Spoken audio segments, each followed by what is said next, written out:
One time, may pinapasulat sa amin yung last subject teacher namin nun, na halos 10 Manila paper kahaba.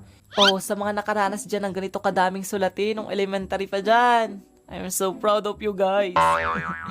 Grabe, sakit sa kamay kapag natatandaan ko. Magche-check ako ng notes bago mag-uwian, ha?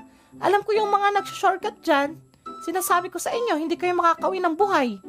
Ng bahay.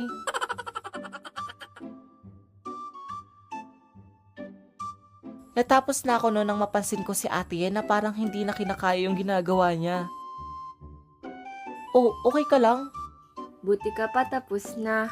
Hindi ko na kayang magsulat. Sobrang sakit na talaga ng kamay ko. Gusto mo ipagsulat kita? Totoo ba? Ano naman kapalit? Uy, ikaw nagsabi niya na. Pero, sige. Yung color pencil mo na lang. Hehe. Yun lang naman pala eh.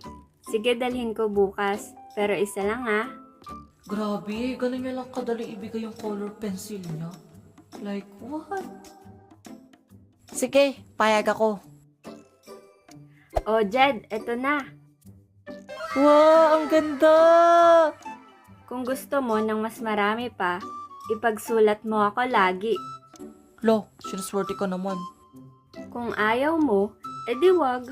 Sa iba ko na lang. Ito naman, hindi mabiro. Ganun na nga nangyari. Pinagsusulat ko si Ate Yen kapalit ng binibigay niyang color pencil sa akin. Di ko natanda kung ilan lahat yung nakolekta ko ng color pencil mula sa kanya. Pero sa natatandaan ko, madami-dami din yun. One day,